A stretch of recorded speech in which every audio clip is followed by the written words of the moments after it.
I'd like to welcome all of you today and thank you. Thank you for taking the time to be here with us today on this important date.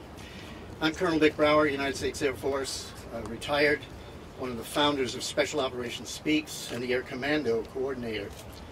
For those that haven't been to our website, SOS, www.specialoperationsspeaks.com, I would encourage you to go and see our website, and in particular the 3-minute video that we have in the upper right-hand corner, which really explains why we're here today.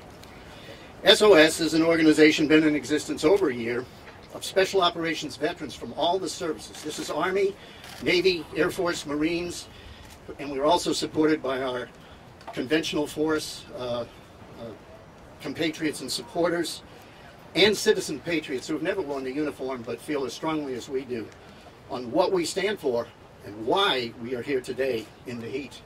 But there is a breeze.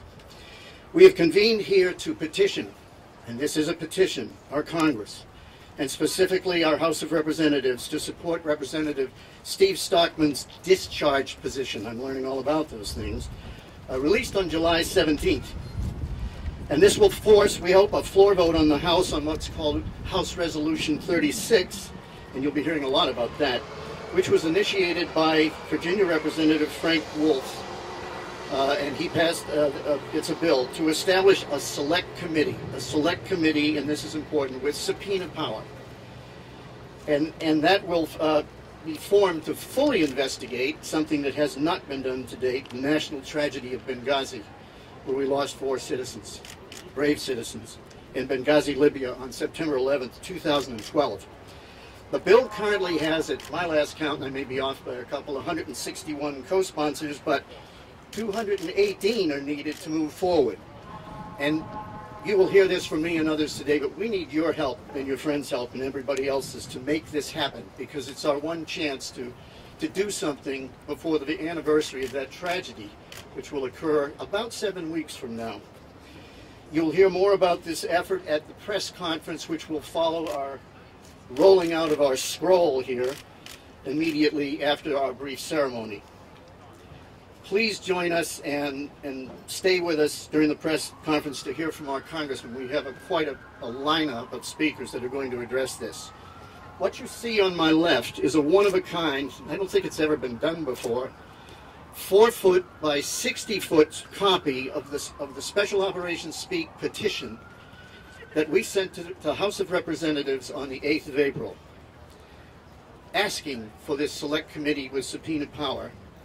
The scroll is signed by nearly 1,000 Special Operations veterans, from the rank of Lieutenant General 3 stars down to every other rank you can imagine. Army, Navy, Air Force, Marines. All of them passionate about what we're trying to do. They've spent most of their careers preparing for and executing operations to rescue or recover detained or threatened American citizens in peril. The signatures include warriors that participated in the 1970 Sante rescue mission in North Vietnam, the 1980 Desert One attempt to rescue our hostages in Iran, where I lost 5 close friends and 3 brave Marines, as opposed to being, and many other operations that have occurred since then, where they were stood up. That's important. They were stood up and not told to stand down. Repeatedly, stand down. They moved to the sound of the guns and went into harm's way to save American lives.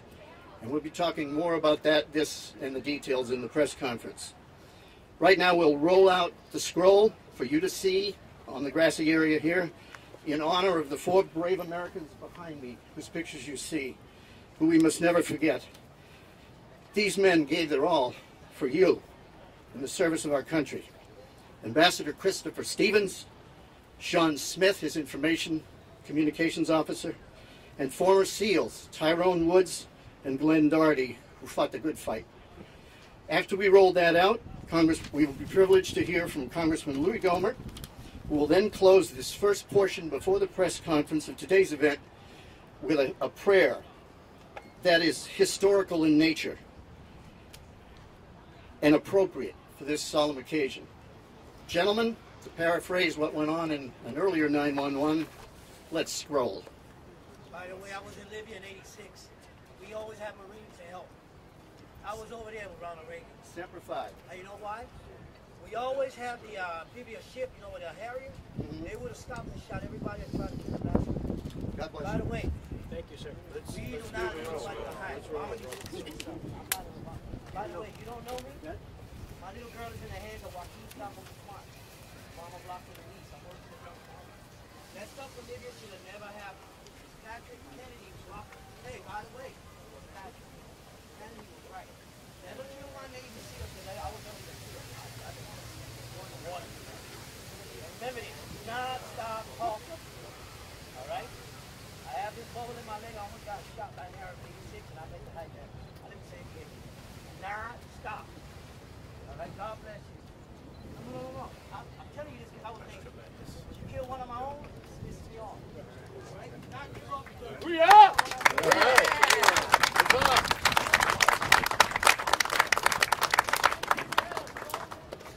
An awful lot of American patriots who lent their name to this petition. And it reminds us of the prayer that George Washington provided when he did something that had never been done in the history of mankind, has never been done since. He led the military in revolution, won the revolution, and then gave up all power and went home. But before he did, he prayed this prayer, which has been adapted for today. If you would bow your hearts with me. We now make it our earnest prayer, God, that you would have us and the state over which we preside in your holy protection, to entertain a brotherly affection and love for one another, for our fellow citizens of the United States, and particularly for our brothers and sisters who have served in the field, including our military and our diplomatic officials. And finally, that you, O God, would most graciously be pleased to dispose us all to do justice, to love mercy, and to demean ourselves with charity, humility, and pacific temper of mind, which were the characteristics of the divine author of our blessed religion. And we acknowledge without an humble imitation of whose example in these things we can never hope to be a happy nation. We are your most humble servants. In the name of the divine author of our blessed religion we pray. Amen.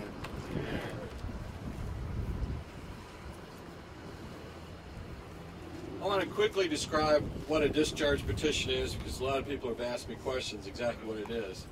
It's to ask our leadership, or actually demand from our leadership, that we have a vote on Frank Wolf's bill, who's a congressman from Virginia who has a long history of being here and is articulate in demanding that we have an independent investigation. We had 2 hearings in which we had to cancel because the witnesses were either somehow intimidated or somehow suggested that they don't come. We need a rule of law to take place. And if we're silenced, if Congress is silent on this and not help us with the discharge petition, then the blood of these folks behind us are on our hands. We can't be silent anymore. It's a year that's been going by that we haven't had justice. These folks demand justice. They cry out for justice. Silence is not an option anymore. We're going to challenge them. We're going to have a discharge petition. I encourage you to contact your congressman to sign the discharge petition and get this matter behind us so we know the truth. They're hiding the truth. There's something going on here, and we demand the truth. So we don't want to be silent anymore, and we join with these other congressmen and representatives to demand that they sign the discharge petition to get Frank Wolf's bill on the floor. And even Mike McCall, who's a chairman, I guess, of the Homeland Security, right? He's going to sign the discharge petition. He also demands a full investigation. So I encourage you to get a hold of your congressman, sign the discharge petition, and with that, I turn it over to Louis. Now, I appreciate Steve filing the discharge petition. We all need to be on board. We need to force this issue to the floor. We do need a select committee to investigate this matter, a committee that has subpoena power. I was asked yesterday by a reporter, gee, there are those who are saying that was so long ago. Do we really want to pursue this now? And I told the reporter that when I was a judge handling felony offenses, I had defendants that would ask that question time to time. And that was so long ago. Do we really need to get into all this now? And I can tell you, when the blood of American patriots cries out, the blood of individuals who were sent there into harm's way, knowing how dangerous it was in Benghazi, and especially 2 former SEALs who were even told to stand down, but they wouldn't have it. They went to save lives, and that's exactly what they did. They even recruited another State Department young man, a former Army Ranger, to go up there to the rooftop with them. And what they knew from the first moment that mortars were fired was that this was an organized, well-prepared attack on our people. We need to get to the bottom of it. Their blood cries out for that. And for those who would be tempted to ask the ridiculous question, what difference does it make at this point? The answer is this. If we had gotten to the bottom of those killed in our embassies in the 1990s, maybe these people wouldn't have died.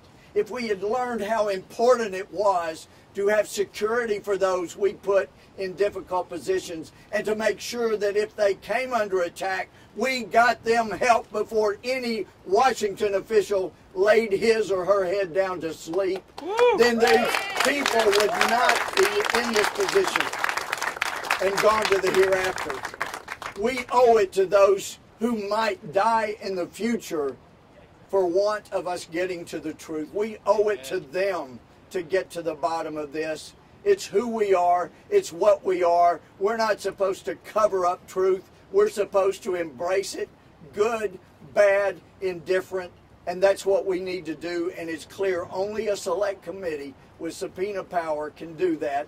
And I hope that people will urge their congressmen and congresswomen to get on board. It doesn't matter party. Truth doesn't know a party. But truth needs to come out, and this is what it's going to take. Thank you.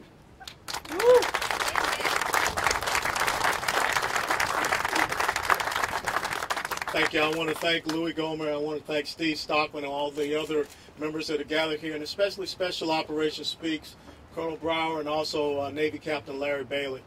When you hear the words as a warrior on the front line, we're under attack, that means one simple thing, that everyone is going to go to that unit that's being engaged. Every resource that's available is going to be, appropriated to them to make sure that we take care of them, to make sure that no American gets left behind, because that's our mantra. That's who we are. That's the better angels of our nature.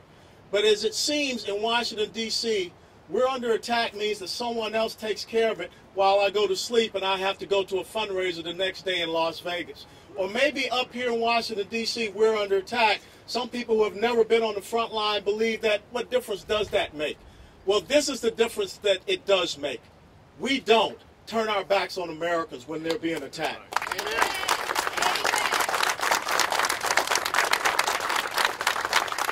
It has been now close to a year. And the simple questions of, why was Ambassador Chris Stevens in Benghazi, Libya, on the 11th anniversary of 9/11?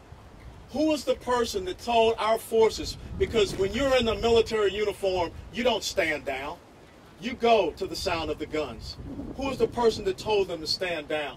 Why has no one been brought to justice, as we heard so often people were saying, we will find those that perpetrated this and bring them to justice? The loss of an American ambassador cannot be the new normal. To have former Navy SEALs to go and try to defend American lives and be left out to dry, that cannot be the new normal. Ladies and gentlemen, if it's more important to some people here in Washington, D.C. to protect President Obama and to protect former Secretary of State Hillary Clinton, I say shame on you. Every single member of the United States House of Representatives should have their name on this discharge petition. If your name is not on that discharge petition, you are complicit in this cover-up. You are complicit in what has happened. And how can you ever look at any man or any woman that leaves his home, leaves their parents, leave their children, leave their spouses, to go and protect the liberties, freedom, and democracy that we enjoy? How can you look into the face of those individuals that make sure that this great nation's capital will always stand as a beacon if you don't believe in one simple thing? We leave no man behind. We leave no comrade on the battlefield. That's what today is all about. And shame on anyone that will not join those signatures. Shame on anyone that will not put their name on that discharge petition. And I can tell you one thing, if you don't, I'm going to have a talk with you. Thank you.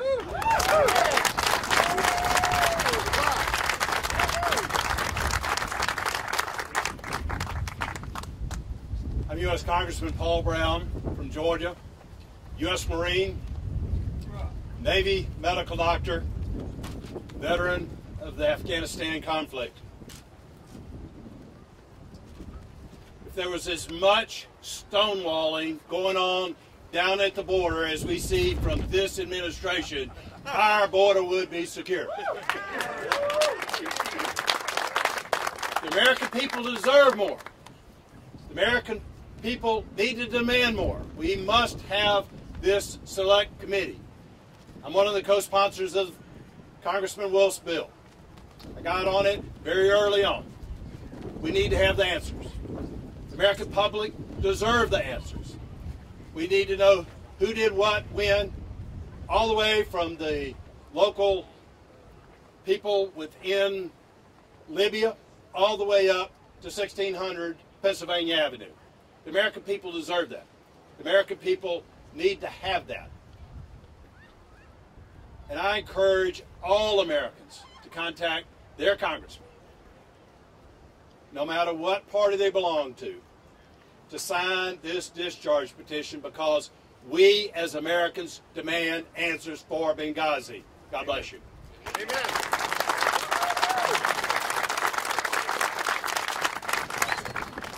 My name is Frank Gaffney. I'm the president of the Center for Security Policy. I'm enormously honored to be in the company of these legislators and these heroes who have, in their respective capacities, made clear what's at stake here. Let me just add a fine point.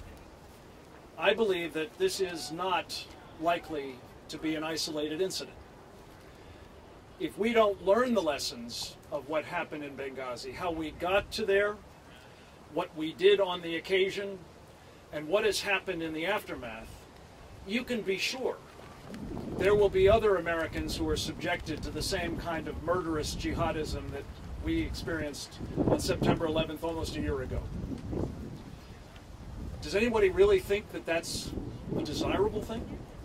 No. That we actually invite that kind of behavior by continuing to do everything possible not to learn the lessons of the past? Let me just suggest, while it is absolutely true, this is a nonpartisan call for accountability, for the truth. If you think for a minute that were roles reversed, that let's just say George W. Bush had been president when this happened. I don't think it would have gone the way it did, but let's just say for the purpose of discussion, a Republican like George W. Bush had been in the White House. And, just to pick an example, the Speaker of the House were Nancy Pelosi. Is it remotely possible that you would not have had a select committee burrowing into every aspect of this scandal, especially the cover-up that followed the failure, I believe, to perform as duty called by the President and by his senior subordinates? It seems unimaginable to me. I think it's also unimaginable that you wouldn't have had people knocking themselves out trying to get the Pulitzer Prize in the media for getting to the bottom of this story. That hasn't happened. I don't know if it's for partisan reasons. I hope not. But what I do say here is, for all of our sakes, we mustn't let this happen again. And I hope that this effort will be one of the beginning steps, along with the discharge petition, along with the consideration of Congressman Frank's bill, to make sure that it doesn't. Thank you.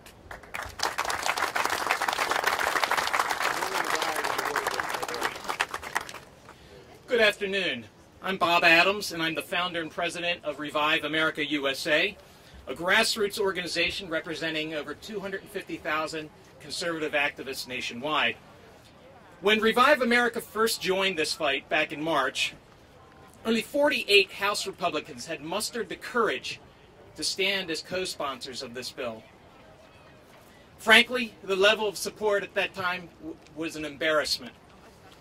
But over the next several weeks, after thousands of Americans had deluged Congress with a flood of phone calls, emails, and personal visits, support for the House Select Committee soared to what is today 161 co-sponsors. That's over 2/3 of all House Republicans. But today, only one person really stands in the way of a full and public investigation of the 9/11 terrorist attack in Benghazi. It's not President Obama. It's really not even Hillary Rodham Clinton or Eric Holder. That one person is none other than House Speaker John Boehner, who has all but single-handedly blocked the appointment of a House Select Committee since last November. Frankly, Benghazi has all the characteristics of a bipartisan cover-up. In fact, it's almost too coincidental to be a coincidence. But when Speaker Boehner was asked about appointing the House Select Committee back in April, the House Speaker said Benghazi had, quote, not risen to that level. With all due respect, Mr. Speaker, exactly when does a murderous terror attack rise to that level? Mr. Speaker, Benghazi rose to that level at the very moment of the attack. It rose to that level before Team Obama's disgraceful stand-down order. It rose to that level before all the lies, the State Department's disgusting apologies, Obama's shameless cover-up, Candy Crowley's presidential debates, and yes, well before President Obama's disastrous re-election. Stolen election. Why is it that 10 months after the 9/11 terror attack, not a single eyewitness to the attack has publicly testified before Congress? This is unacceptable. The families of the fallen deserve nothing less than the truth. So do millions of Americans who've served or sent their sons and daughters off to war, many never to return. America doesn't abandon its own to die on the battlefield. Mr. Speaker, do the right thing. Appoint the House Select Committee to investigate Benghazi. Remember Benghazi. Thank you. Amen.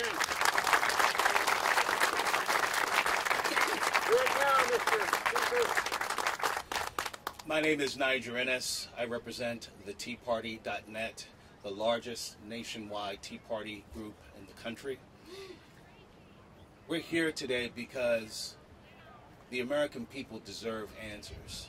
The slain demand answers. And for those of you in the media corps that have either inadvertently or very purposefully been part of the diversionary tactics of this administration, you should be disgraced. It's an outrage what has happened. It was an attack on our country. It was an attack on our patriots. That's why we stand behind this discharge petition, because it's come to this. It's unfortunate that it should come to this, but you and the media have allowed it to come to this. And behind us, behind the TeaParty.net, stands 500,000 Tea Party activists across this country that have signed our petition online, theteaparty.net, and demand answers and demand that this issue be given the type of treatment that it deserves, that honor deserves. Thank you.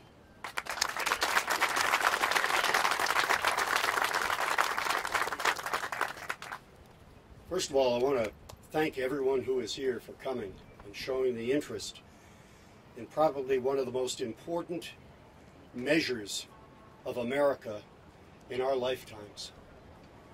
Those of you who are here doing your duty are to be congratulated, because what you are doing is listening to the message of those that have left. You are listening to them speaking to you. Yesterday, as I drove in from a long distance from what is known as the heartland of America. There was a driving rain and a very powerful thunder and lightning storm. We had to pull over. Inadvertently, unbeknownst, we pulled in front of a small cemetery. That cemetery had a monument over it. It said, "Pause a moment and pray for those precious few who gave so much for so many." We are looking behind us at a precious few. The same Americans, the same hearts, the same souls in them as breathe and beat in you. They are no longer with us because they stood and did their duty. Many of those here have worn the uniform. Many more of you have not. But each of us, whether we donned a uniform and put ourselves on a line or did not, have a duty to do. The remark, "What difference does it make?" is particularly appalling. I'm not going to get into politics or party because this is far above and beyond party. Above and beyond party. This is about honor. This is about duty. This is about loyalty, your loyalty, to those who have stood on the outer walls of democracy and the idea of liberty and gave their lives so that we may be here safe and comfortable. I am asking each one of you to do what you must to stand up and to make a difference, to stand with honor, because these people did not wear a uniform in loving, as if I may quote the poet, the sword for its sharpness, nor the arrow for its swiftness, nor the warrior for his glory.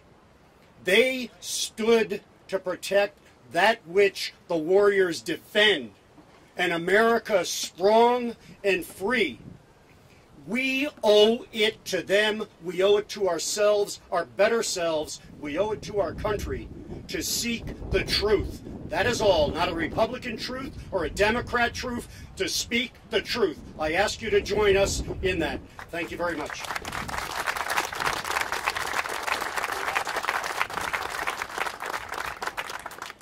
I'm Larry Ward, President of Political Media and founder of Gun Appreciation Day. Why do we need a select committee? Barack Obama is a liar. That is proven. He lied for weeks. His administration lied for weeks and months after Benghazi. Not only is he a liar, he has an administration that rewards lies, rewards cover-ups. We saw that when Susan Rice was promoted. We saw that in Hillary's endorsement and everybody pushing Hillary. This is an administration that rewards lies. I want you to understand that. Why do we need a select committee? I want you to think back to Fast and Furious and the oversight committee hearing that went on with Fast and Furious. I want you to remember, all we got out of that was not the truth. There were no answers for the Brian Terry family. What we got out of that was redacted documents and presidential executive privilege. A select committee has the power to subpoena intelligence. The only way we're going to get to the truth is with a select committee. And one thing before I bring up our heroes, the members of the Special Forces who had stood tall, I want you to understand the significance of getting 700 members of the Special Operations community to sign on to this petition. It's never been done before. These men serve in silence.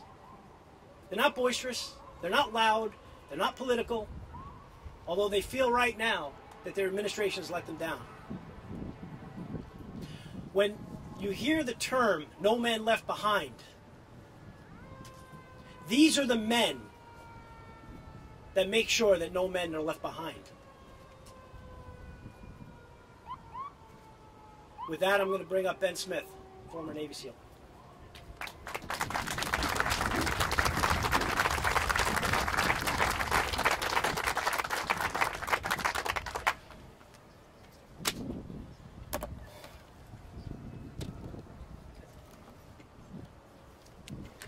Is this thing on? Hey guys. Stand down. These are the times that try men's souls. For something wicked this way comes. Stand down. Screw you, let's roll.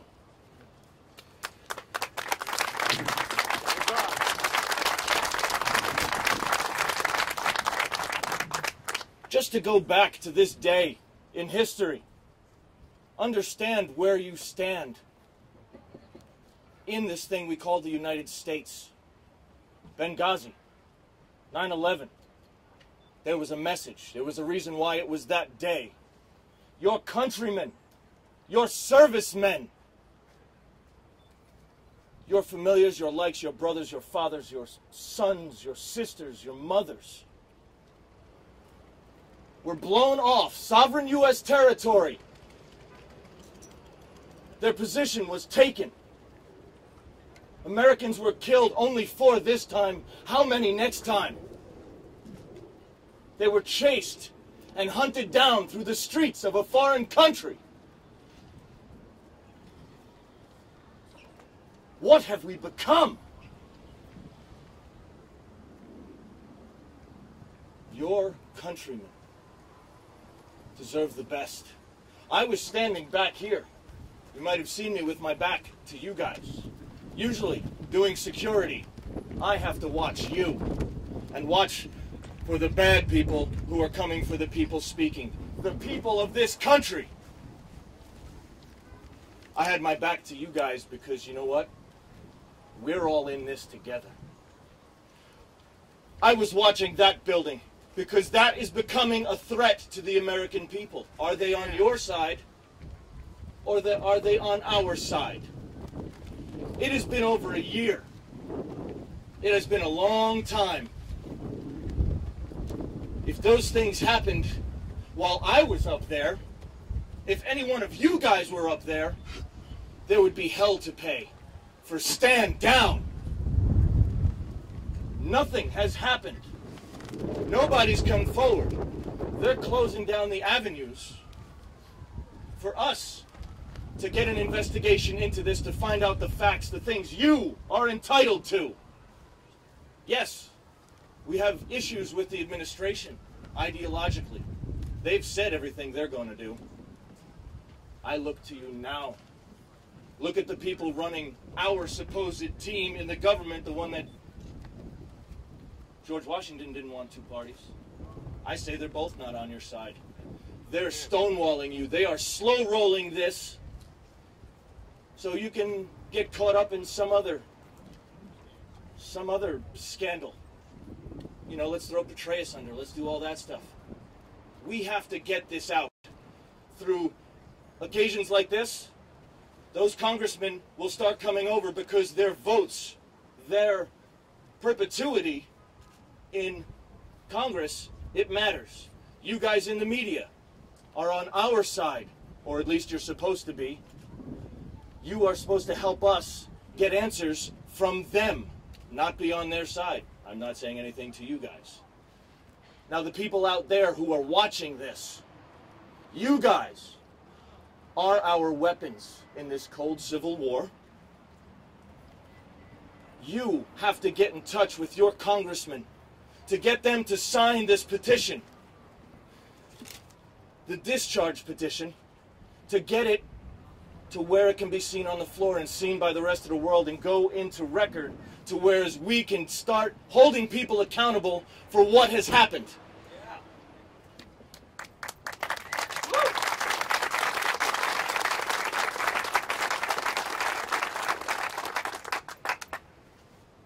our country is at stake. The guys behind us in the military, a lot of us here in any kind of service have done things like our lives depend on it. The rest of the country has to. It has to be a Sam Adams moment and understand what is going on here, and your government is trying to hide things. Even your side, the people you call and you voted in. Guys, hold their feet to the fire. Get up there, get loud, talk to your congressman. Don't let this go. Every single day, scream louder. Bring it to the edge. Don't go over it. Thank you.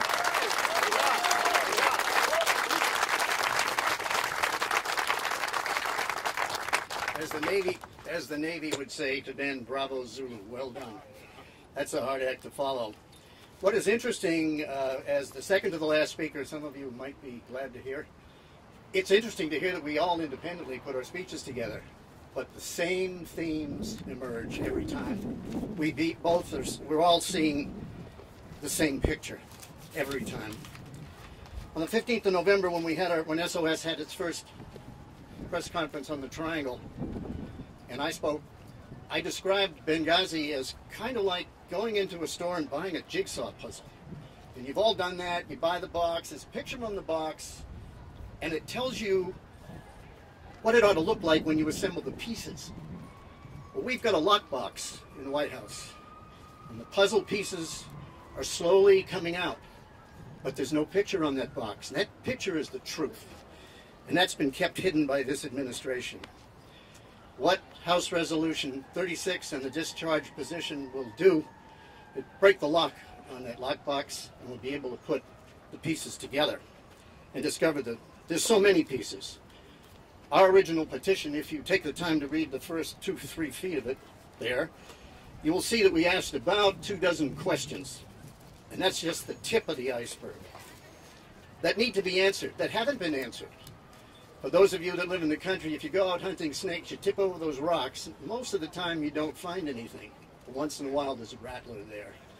And that's slowly what is happening here. We have to pry this information out piece by piece and put it together. And we still don't have the whole picture. And again, I mentioned it in the earlier remarks. Go to our website and see a video that we made called Leaks after the Osama bin Laden takedown. Lies, done daily. Libya, which we're here today to recognize. And lack of leadership, the 5 L's. It only takes 3 minutes. Please take the time to go and see it. I think of Benghazi as a 3-act play. Act 1 was the botched and bungled interagency piece involving the required security for the Special Mission Compound. It was not an embassy. It was not a consulate, as has been reported in the press. Who was in charge of what and why? And the blame game. And the threat was ignored, as many of our speakers have identified. Are we that dumb that we wouldn't know that something like that would happen somewhere in the wonderful world of Al-Qaeda on the anniversary of 2001? The whole thing, the puzzle, is a Byzantine mix of lies, obfuscations, and cover-ups that are slowly coming to light as we open that box. I would like to not go through every aspect of that, but I want to, as a former military planner and operator, focus on one puzzle piece. And I think this puzzle piece is the keystone, is the way we break this box open for good.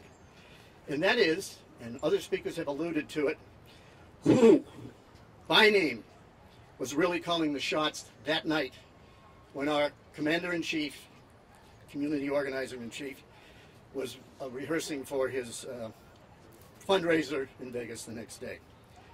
Who gave the order to stand down?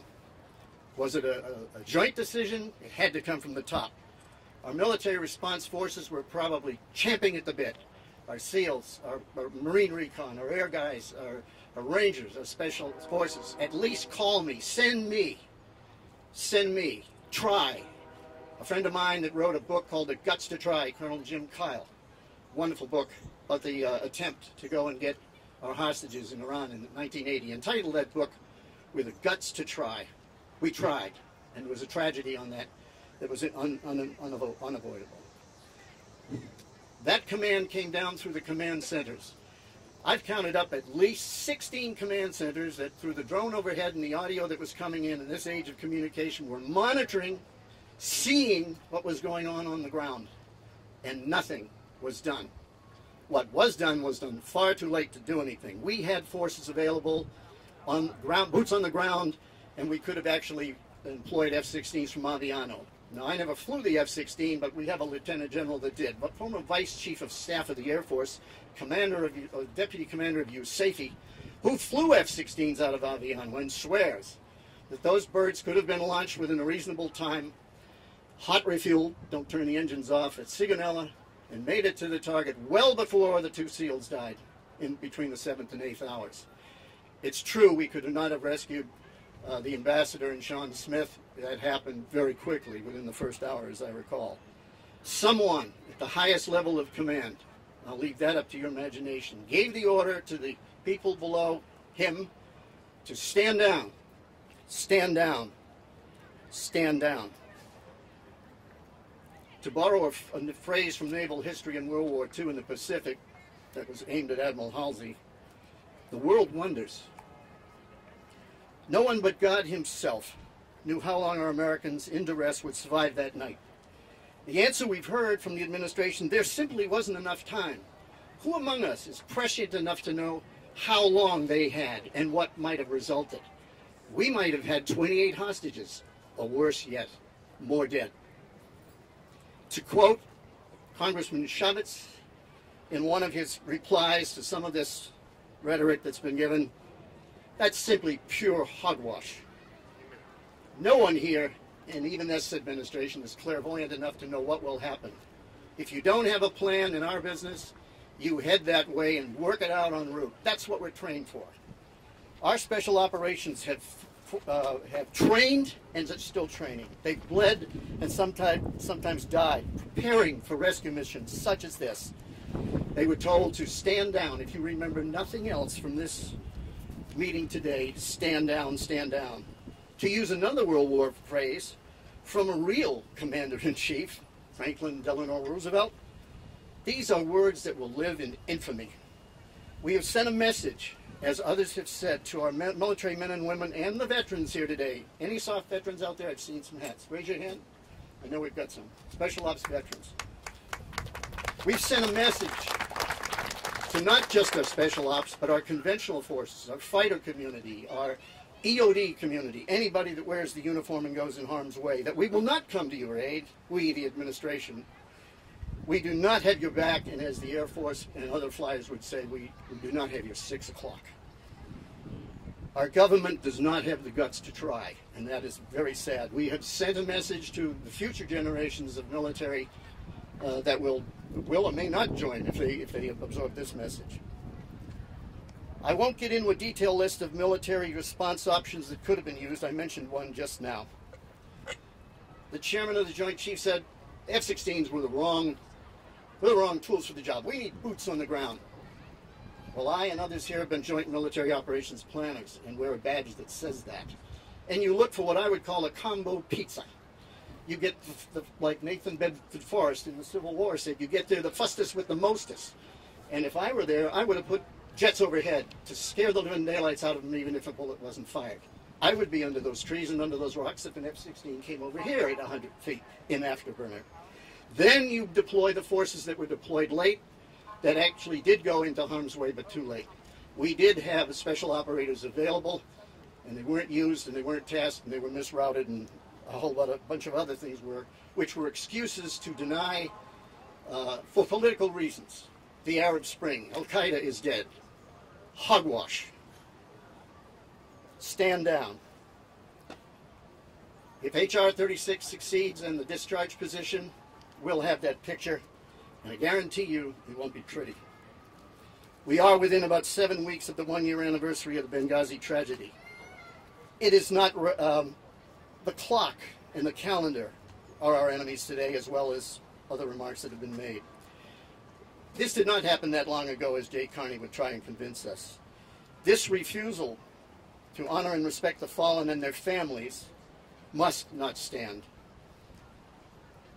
This administration will continue to ignore Benghazi in hopes we will forget it over time with the scandals du jour, as has been mentioned, and it will go away. And as someone mentioned, this is slow rolling in the aviation business. If we don't succeed in our combined efforts to get a select committee with the power of subpoena, then the Benghazi puzzle will be locked and buried by this administration, and this must not be allowed to happen. Before I introduce our last speaker, I would like to close with a short poem that's very relevant for our forefathers. I had the privilege of representing the country in serving as an exchange officer with the Royal Australian Air Force. And at the end of every formal ceremony, remembering the tragic events of World War I, and particularly where they lost the cream of their manhood at Gallipoli, they recite this short poem. And this is the last stanza of that poem. It's called the Ode, and it's called the Ode for the Fallen. An English poet wrote it in honor of those men, and it became the League Ode, and as I said, it's been recited. And I think it's appropriate today, since Congressman Gohmert opened with a historical poem or blessing, and I'll recite it to you. It only has about 8 lines. The Ode. They shall not grow old, as we that are left grow old. Age shall not weary them, nor the years condemn. At the going down of the sun and in the morning, we will remember them. At this point, I'd like to introduce our last speaker, my friend, one of our founders, Lieutenant Colonel Ken Benway, Special Forces Ranger, that will let you know what Special Operations Speaks is going to be doing in the next few months, particularly the month of August and as we move towards the anniversary of this tragic event. God bless you.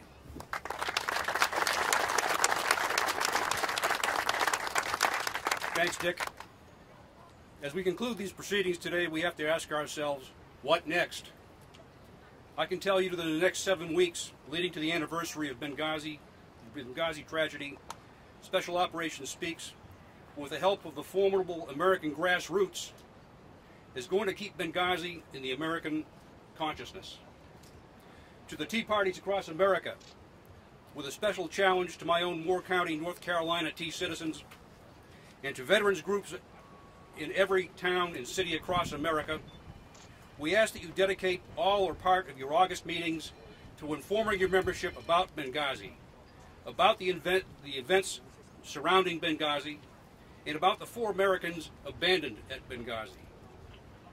To assist the American grassroots in that effort, the Special Operations Speaks.com website will make Benghazi information available for download. It will tell what we know about Benghazi and what, after a year, we still do not know. We'll provide a listing of the congressmen and women who have signed the petition and those who have not signed Congressman Stockman's discharge petition. And we'll keep you informed about other developments throughout the month. We hope you will send video of your events to us that we can share on our website, which, by the way, achieved an all-time record of 1.5 million hits yesterday. Tell us and tell America your Benghazi stories and your plans. Throughout Benghazi August, watch for Wild Bill for America at his wildbillforamerica.com website and take in his penetrating Benghazi commentary. Watch the SOS website for the schedule of Special Operations Speaks radio and TV interviews. And while you're there, because none of us gets paid for any of this, there's a little donate button down there in the corner. Your congressmen and women will be in recess in August and back in your districts. Attend town hall meetings. Ask your congressmen and women if they have signed the House Resolution 36 discharge petition. If not, ask them why not. Get the answers. In September, remember the Benghazi 4 by forming groups to visit your local congressional offices to thank them for signing the discharge petition and to ask, what are you waiting for?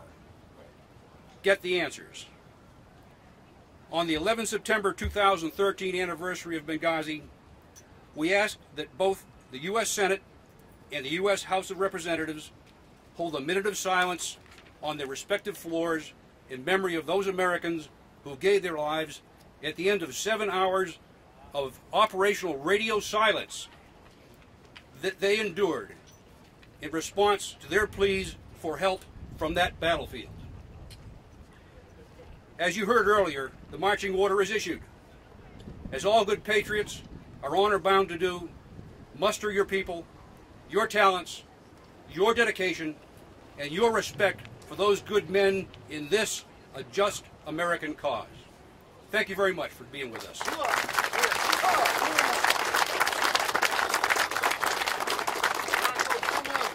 Compares to Benedict Arnold, comrades in dishonor and treason.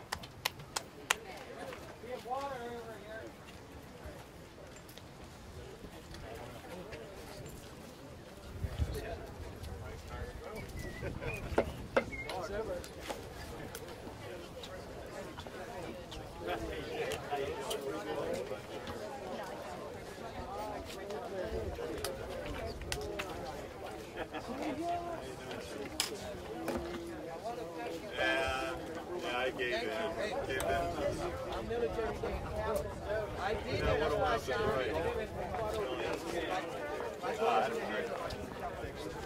Sandy. Get here. I'm skipping.